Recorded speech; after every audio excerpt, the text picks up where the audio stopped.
ada sebuah kalimat yang cukup membekas di benak saya. Bunyinya seperti ini. Ada hal-hal yang jauh lebih baik di depan sana dibandingkan apapun yang kita tinggalkan di belakang. Saya pun tersadar, benar juga. Untuk apa saya terus menanti sesuatu yang tak pasti? Kenapa tidak bergegas dan memulai saja dari sekarang? Sebab kalau saya tidak memulai, saya hanya terus terjebak dalam teka-teki ketidakpastian. Maka selamat datang di perjalanan yang baru, dua sepatu.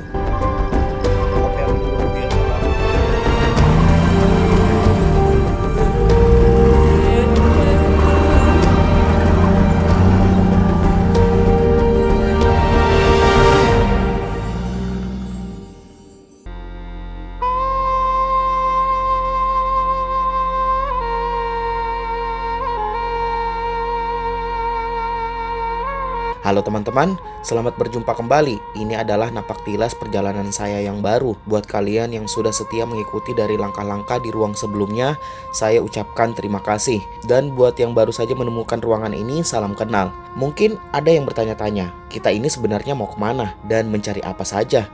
Dan ini video apa sih? Singkatnya, saya ingin mengajak kalian menyusuri jalur-jalur yang tak lazim, menembus lebatnya alam menuju desa-desa yang tersembunyi dari hiruk-pikuk kota. Kita akan melihat lebih dekat, merasakan langsung bagaimana realitas kehidupan kawan-kawan kita di pedalaman. Perjalanan ini sudah pasti sangat seru.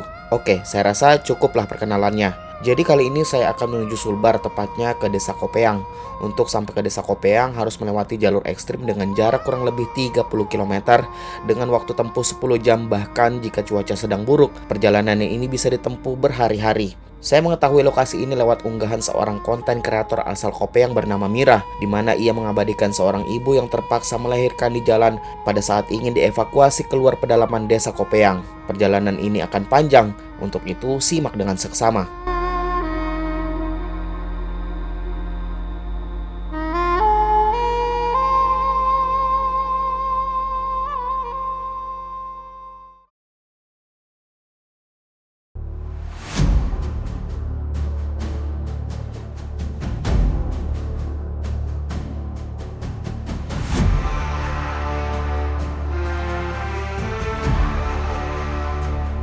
Setibanya di Makassar, saya langsung mengatur jadwal untuk melanjutkan perjalanan ke Desa Kopeang. Sedikit informasi soal rute ini, awalnya saya dapatkan dari teman sesama kreator asal Mamuju, namanya Om Rendra.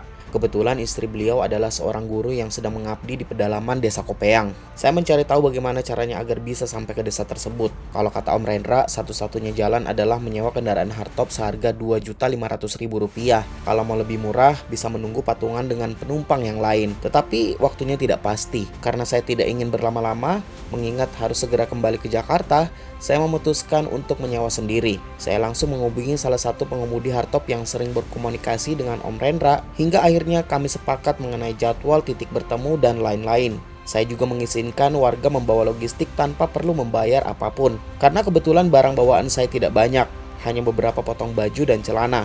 Saya pikir sayang kan kalau tidak membawa sesuatu atau titipan warga yang mungkin biayanya cukup mahal akhirnya tertunda. Oleh karena itu, saya menggratiskan siapapun yang ingin membawa logistik ke wilayah pedalaman Kopeang, silahkan ikut ke mobil ini. Setelah sepakat, saya langsung memesan tiket bis dari Makassar menuju titik awal di wilayah Wonomulyo, Polewale Mandar, Sulawesi Barat. Perjalanan ini cukup jauh. Jaraknya kurang lebih 250 km dengan waktu tempuh sekitar 5 jam 30 menit. Perjalanan ini akan lama karena jalan tol penghubung antar provinsi di Sulawesi belum ada. Tidak seperti di Pulau Jawa yang sudah terintegrasi antar provinsi. Memang dulu ada wacana membangun jalan tol Trans Sulawesi, tapi sampai sekarang belum terrealisasi. Mungkin karena biayanya cukup mahal. Kenapa jadi bahas jalan tol ya? Kan lagi bahas desa yang akan kita tuju. Oke, kita kembali ke topik. Setelah perjalanan kurang lebih setengah jam dari titik keberangkatan tadi, ini kita berhenti dulu di rest area. Nah, di sini teman-teman bisa ke kamar kecil atau pengen jajan, kalian bisa di sini ya, teman-teman. Nih, biasanya kayak gini. Wah, ini bagus banget. Tadi di sana juga sampai ada motor ya di bawah sana. Yuk kita coba jalan-jalan di sini sebentar. Ada cemilan apa? Nah, dari titik keberangkatan sampai nanti tempat gua turun itu kurang lebih sekitar 5 jam lah. Namanya Polewale Mandar. Jadi gue itu nanti nggak sampai Mamuju, tapi turunnya di titik Polewale Mandar atau di sebelumnya Mamuju. Estimasi perjalanan dari titik keberangkatan tadi sekitar 5 jam. Nah, di sini kita berhenti dulu sekitar 15 menit. Setelah itu kita lanjut lagi. Ya, ini juga banyak cemilan-cemilannya seperti roti gitu, terus donat. Yang khasnya biasanya di sini roti Maros nih kayak gini. Ini kotak-kotak kayak gini, isinya di dalam tuh ada selai. Teman-teman yang pengen oleh-oleh, ini Markisa, ini juga es krim ada. Cemilan-cemilan di sini lengkap banget. Tapi kayaknya gua akan beli roti sih, tapi nggak tahu roti apa ya. Nih oke, ini kita beli satu. Oh ini juga ada cucur.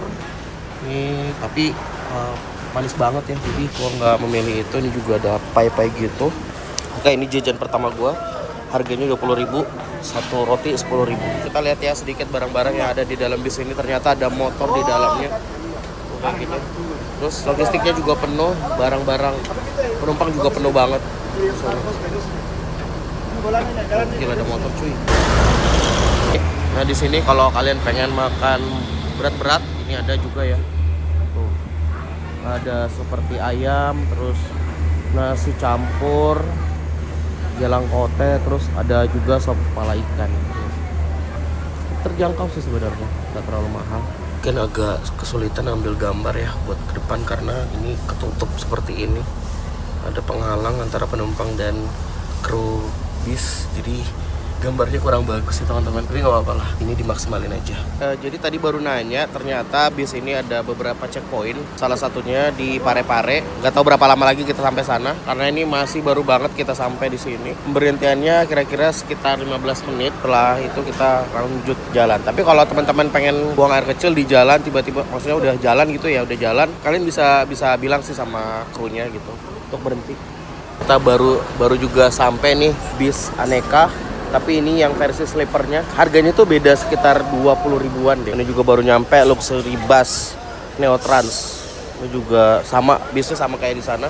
Rata-rata perjalanan ke wilayah Sulawesi ya, malam hari semuanya. Bis-bis yang kayak gini malam hari rata-rata tuh. Juga baru nyampe nih, Mamuju Sleeper. Tempatnya tuh kayak gini, lumayan gede. Terus ada ini nih, 4 kaki. Ini udah posisi mewah banget. Di tempat bantal.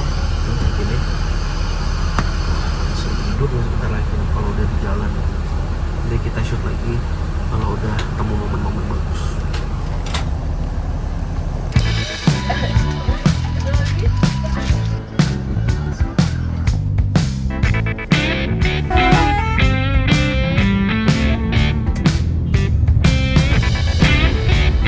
Sahabat baru pertama kali kesini, saya cukup penasaran kenapa wilayah yang berada di Sulawesi ini bisa dinamakan Wonomulyo. Padahal di wilayah ini kan mayoritas orang Sulawesi Mandar. Tapi kenapa ada unsur Jawanya ya?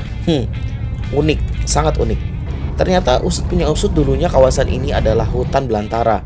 Pada era 1930-an, zaman kolonial Belanda, datanglah rombongan transmigrasi dari Pulau Jawa atau program kolonisasi untuk membuka lahan. Mereka menamai daerah ini Wonomulyo secara bahasa Jawa. Wono berarti hutan atau alas dan mulyo berarti mulia. Jadi Wonomulyo itu mengandung doa dan harapan agar kawasan yang dulunya hutan belantara ini menjadi tempat yang membawa kemakmuran bagi penghuninya. Tidak sedikit masyarakat yang sehari-hari berkomunikasi menggunakan bahasa Jawa yang perlahan sudah bercampur dengan logat Sulawesi. Sepertinya perjalanan kali ini akan semakin menarik. Tepat pukul 3 pagi saya sampai di alun-alun Wonomulyo. Di sini saya sempat menghubungi pengemudi yang akan membawa saya ke wilayah Kopeang, namun tidak ada jawaban sama sekali. Saya pun segera mencari tempat istirahat di masjid. Betapa bahagianya saya setelah melihat matras yang cukup nyaman sudah disediakan di dalam masjid untuk beristirahat. Namun saat saya hendak tidur, seorang bapak memperingatkan saya agar tidak tidur terlalu nyenyak dan tetap menyimpan barang-barang berharga di tempat yang cepat dirasakan oleh tubuh. Sebab beliau baru saja kehilangan ponselnya karena tertidur terlalu pulas setelah menempuh perjalanan jauh dari Surabaya menuju Palu menggunakan motor. Karena itulah saya terpaksa mengurungkan niat untuk tidur dan memilih menunggu pagi sambil mencari penginapan. 10 masjidnya sudah dibuka ya, pagar-pagar atau gerbang-gerbang ini, pintu-pintu ini nih teman-teman.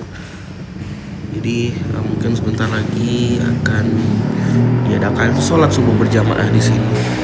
Ya, pas banget ya, gua nggak tidur, mantap.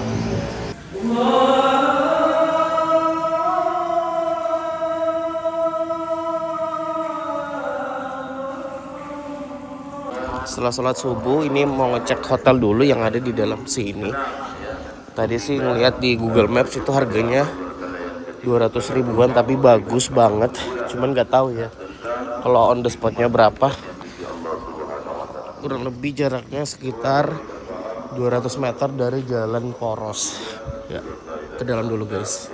Kenapa gue memutuskan untuk cari hotel? Karena si pengemudi hardtopnya ini tidak ada kabar sampai sekarang. Jadi daripada tidak pasti, mendingan sih gue nyari penginapan dulu ya buat istirahat ini karena ngantuk banget.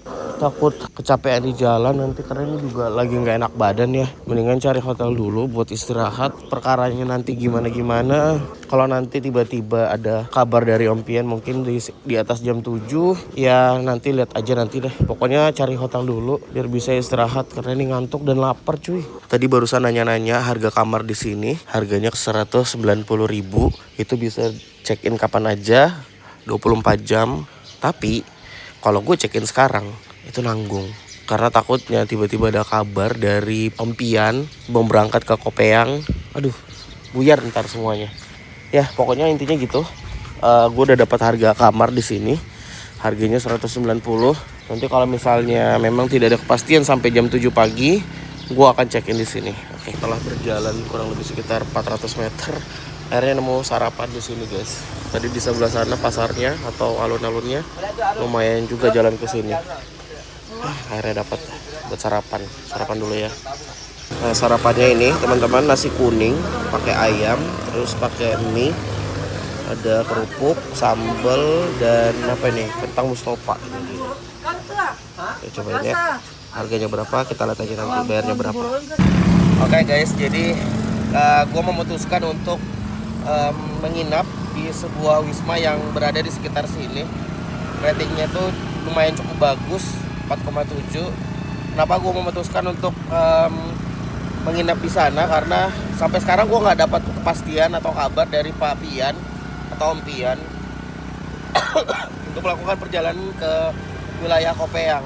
Terakhir tuh semalam komunikasi di sekitar jam berapa ya, lupa. Agak malam juga sih, tapi udah di bis. Terus sampai sekarang nggak ada kabarnya. Gue juga bingung gimana. Kalau misalnya sampai siang nggak ada kabar, gue mungkin akan menghubungi pengemudi lain untuk menuju ke wilayah Kopeang. Dan sekarang karena capek jalan ini gue naik bentor, ongkosnya nggak tahu berapa, nanti kita lihat aja di sana. Ini pas dia di perempatan jalan ini. Oke, sini ya. Iya. Tadi gue bayar 10.000 dari sana, walaupun sebenarnya nggak ditarif ya, tapi ya gue kasih 10.000 aja. Nah sekarang adalah yang bermasalah, antrian itu bensin sampai seperti ini. Karena nggak ada bensin sama sekali guys. Ini panik buying sih, gara-gara panik buying. Sampai akhirnya orang-orang beli bensin kayak begini nih, ngantri-ngantri di jalan. Oke, ini sudah dipersiapkan. Wismanya bagus ya, ramah, dan ownernya tadi gue lihat bagus banget, baik banget. Nah ini dia nih. Kamarnya, kamar hotelnya wangi, bersih, dan tidak ada aneh-aneh sama sekali kayak begini. Tapi kloset jongkok ya, nggak masalah. Dapat handuk di sini. Terus ada TV. Tadi juga dapat coffee break, kalau mau silahkan katanya. Nah dulu guys, ini udah capek banget beneran. Oke, kamar wismanya seperti ini. Bagus, bersih, tidak ada yang jorok-jorok sama sekali. Ini juga bersih. Ada AC, TV, dan ini seperti ini mejanya, nggak masalah. Dan kamarnya wangi ya, tidak bau lembab sama sekali. Wah, pantesan ratingnya tinggi. Ini ada kloset jongkok, ada shower, tapi air panasnya nggak ada. Tipe yang ini nggak ada ya, karena ada beberapa tipe gitu ya. Oke. Gue mau istirahat dulu sambil nunggu kabar dari Om Pian. Yang gue khawatirkan sekarang adalah kontennya gagal karena solar di mana-mana habis. Mandi, habis itu istirahat tidur.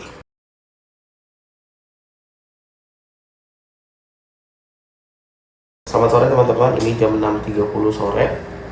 Sebentar lagi saya akan dijemput oleh Om Pian menuju ke sebuah titik keberangkatan yang berada di Tapalang. Titik keberangkatan dari Polman ini menuju ke Tapalang kurang lebih sekitar, waktu tempuhnya itu sekitar 3 jam.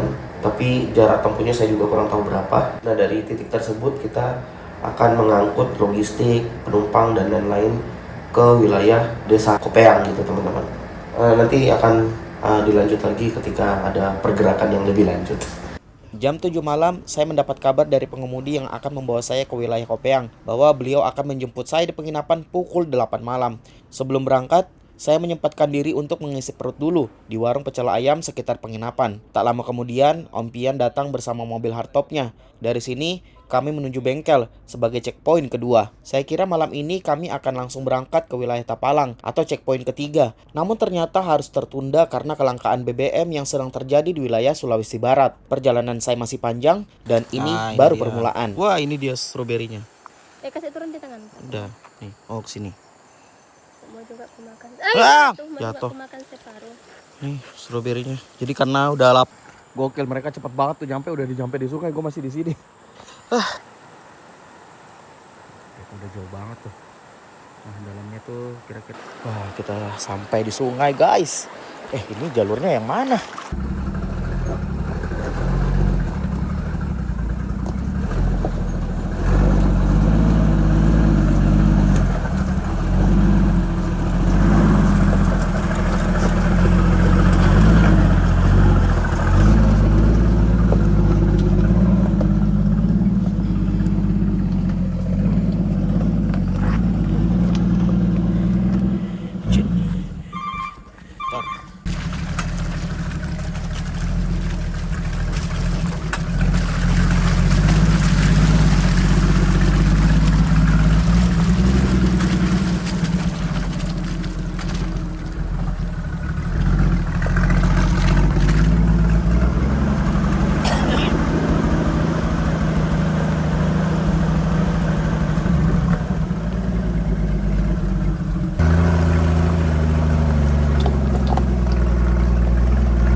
Mobilnya di sana lagi diperbaiki, nggak tahu kenapa, karena sistem gasnya kurang kuat gitu.